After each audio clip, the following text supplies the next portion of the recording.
a slice of bacon off it and shoving it into his mouth. Did he just eat my bacon?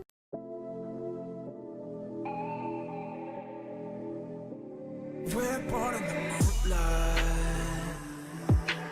Ain't no fair to say. Can't breathe in the sunlight. Hello beautifuls, this is Aromie here and welcome back to Changeling. We're here gonna learn about how I went missing for 10 days in the woods, somehow unhurt, and I guess didn't starve.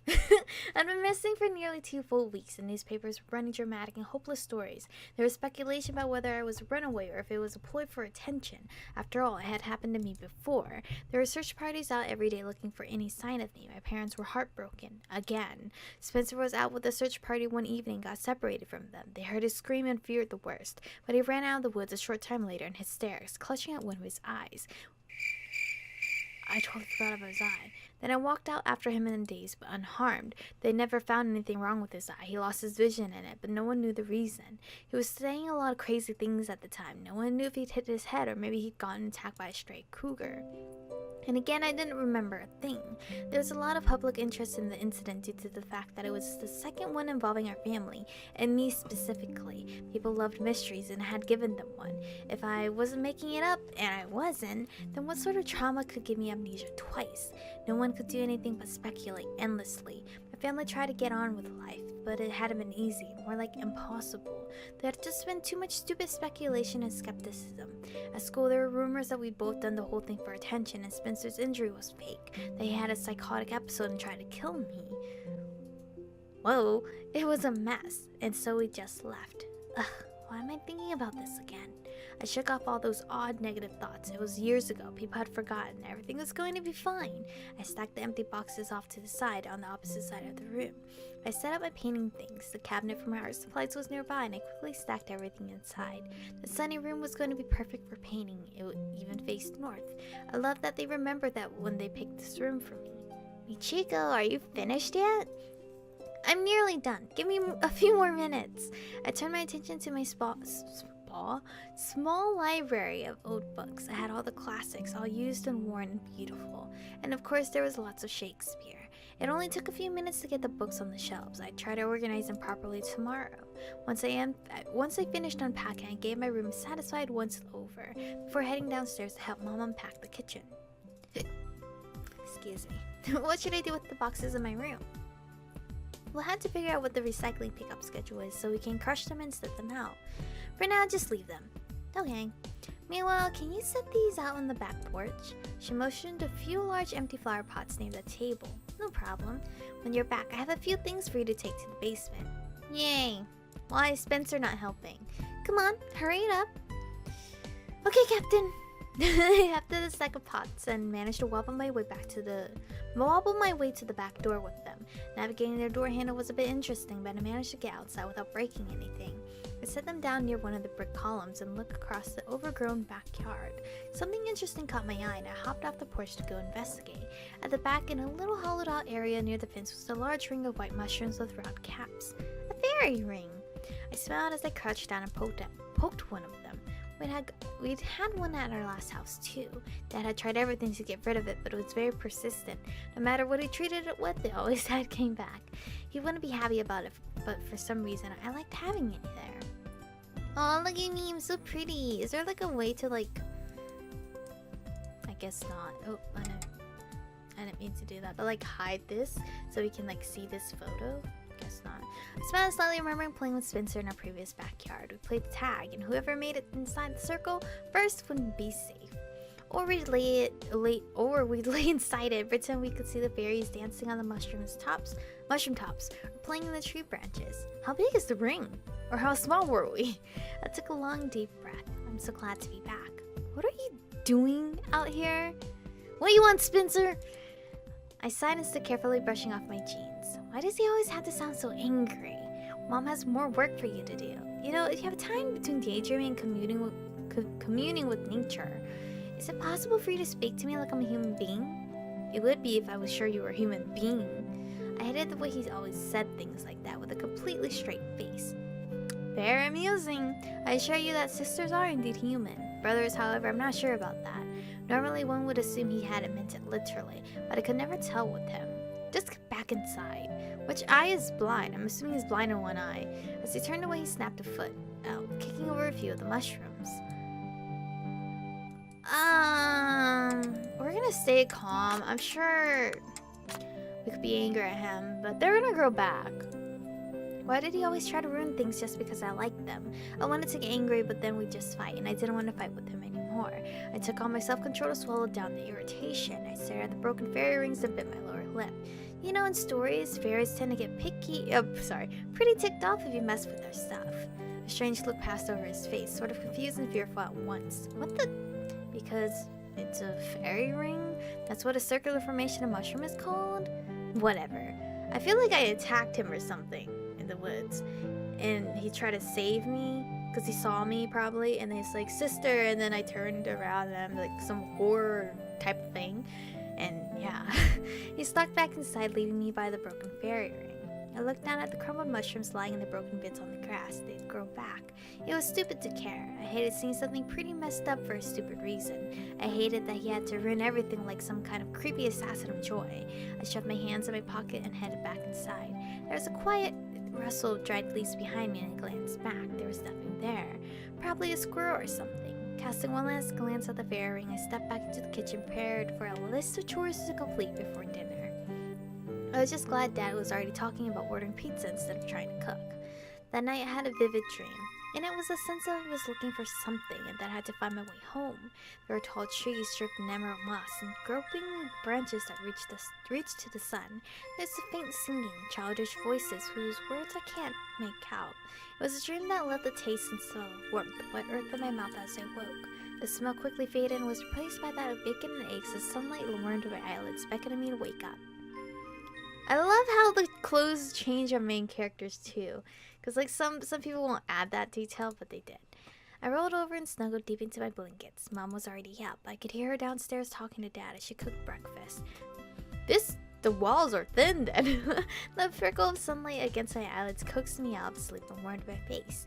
Hey Chico, I know you want to sleep in, but we have a lot of unpacking to do. Ew, I'm up. Sort of. The last remnants of my dream faded as I staggered out of bed into my closet to rummage for something to wear. It was a dream I'd had many times, though not for a while. With that sense of having to get home. Oh, God, I got sleepy. I assumed it was a dream from when I'd gotten lost in the woods. From when I'd gotten spirited away, as my grandmother always called it. Being back must have been dredging up some of the old feelings from back then. I glanced toward my half-open curtains. It looks a bit chilly this morning. I should probably find something warm. This is far north. It always felt like the summer simply stopped abruptly, giving way to instant autumn. Yesterday when we had arrived, it had been sunny with a hint of chill, but I was betting the mornings were pretty cold. Spencer! You can't just be busting in my room!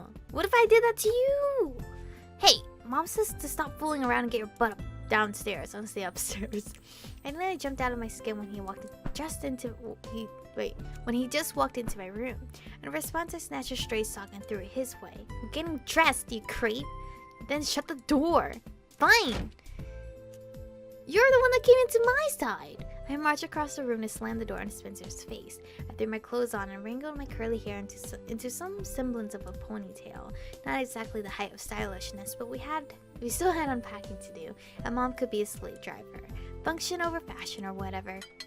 I got downstairs in time to see Mom setting up the plates.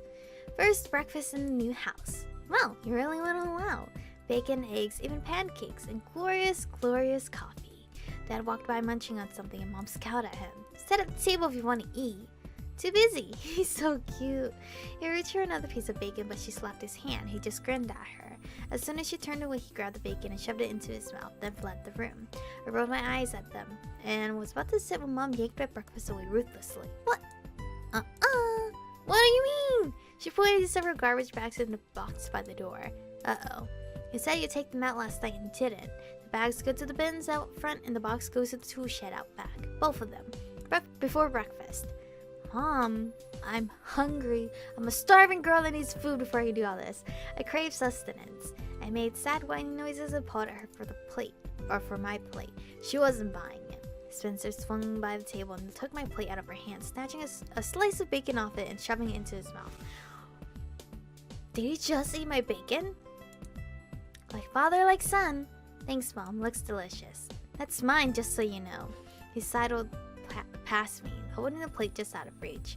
There's plenty of food. Take the trash out, then you can eat. You're so mean, all of you. It was useless to argue. I already knew that. I sighed and trudged to the door, fumbling with a pair of flip-flops there before picking my poison and heading out. We're gonna take the box to the backyard. I believe that's the correct choice. I hope you know that this is cruel and unusual punishment. It's not punishment, just fulfilling obligations. Cruel! I barely got the last word in before the door slammed shut. She was big about obligations and responsibilities, but it wasn't too bad, I guess. That was way worse. I wrangled the box back to the tool shed at the far corner of the backyard. What's even in this thing? It must have been tools and stuff since it was heading to the shed. Mom should seriously just get rid of them anyway. That was a menace with anything sharp connected to a power source. He was a businessman to the core, but a handyman? Not so much. Disaster always ensued the moment he got hands on his hands on tools. I waded through the weeds of the tool shed, noting that all the flower beds were still full of wilted bulbs. It needed some major cleanup. I glanced at the fairy ring when I passed it. New mushrooms had already popped up to replace the ones Spencer kicked over. It always impressed me how fast those things could grow. I smiled to myself. The shed was bolted shut. I wondered if anyone had even tried to open it yet. If there are spiders in there, I will definitely scream. I set the box down and looking all around the bolt to check for creepy crawlies, especially those huge, intimidating orb weavers. A door slammed at the next house over. I glanced over instinctively, but of course the privacy fence blocked my view. Regardless, it was possible to avoid eavesdropping on what seemed to be two young guys talking. Did you have to drag me out of bed so early for this? I was up half the night. You're always up half the night. Come on. Exercise is good for you, and you asked me to help you with this. I know. Two guys for sure. One had a deep, warm voice. The other sounded half sleepy. I smiled as I finally slid the bulb over and shoved the door open. Sound like two high schoolers, maybe around my age. I quickly dropped the box off to one side and stepped out of the shed before some gross creepy crawly got on me. You know, with your skills, you should be great at this, so I'm not going to take it easy on you. Hey, careful. There's no way I'm a match for your crazy. Just catch. What the hell? The flash of red made it more scary. I wasn't quite sure what had just happened. I just stepped out of the shed and suddenly I was on the ground seeing stars and trying to figure out what had just bounced off my head. It had to look vaguely football shaped, but who the heck throws like that? Oh my god, are you okay? I blinked rapidly and looked around. Okay, now I'm hearing voices descend from the sky. I probably have brain damage. Up here. Alright. Someone was peering at me over the top of the wooden fence. Oh. Hello. I really don't remember who he is. I'm so sorry. I only remember like maybe 4 guys. How many guys are in this game? 5? That would be bad, because then I forget this guy. To move, okay, I'm coming over.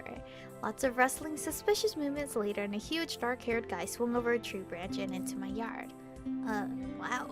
Maybe it was just a blurred vision, but he was quite good looking. Before I knew it, Mr. Tall, dark and attractive, was kneeling over me with a worried look on his face. I'm so sorry. Are you a vampire? Your teeth. I didn't realize anyone would be back here, and well, my friend was supposed to catch that. He, missed. Are you okay? I felt hands on my face as the boy tried to brush my bangs aside to get a look at my forehead. Cheeks instantly heat up. I made a feeble attempt to push his hands away as they grazed a painful bump for me. I'm fine, seriously. I mean, you have a really good arm, but the stars and little birdies are fading, so I think I'll be fine. He gave me a really sweet, apologetic smile. This is definitely not how I plan to meet the new neighbors. He stood and offered me a hand, which I took to pull myself up. Well, there are worse ways to make an unforgettable first impression. Then again, given the size of the lump on my head, I may well forget this whole thing in a few minutes anyway. I'm kidding. He breathed an almost comical sigh of relief. Short of driving my car into your house, I can imagine how this could get much worse. I'm Danny, by the way. Oh, hi, Danny. Nice to meet you. And are you really okay? Michiko. Nice to meet you. And yes, I suspect the brain damage will be minimal. I'm really sorry. This is why I hate flying anything, because I had a soccer ball. I told this almost every series. A soccer ball flew in my face and knocked my glasses off when I had glasses at the time. Hello? Everything okay over there? Him. I remember him.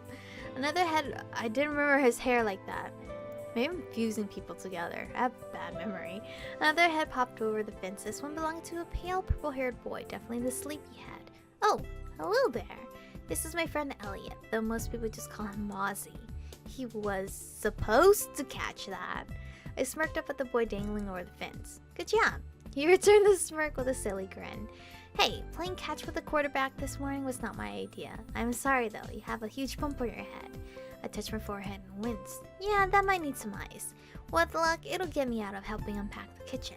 They both laughed. Well, we try to be helpful. Next time, could you just pretend to bounce a ball off my head? I'm really sorry.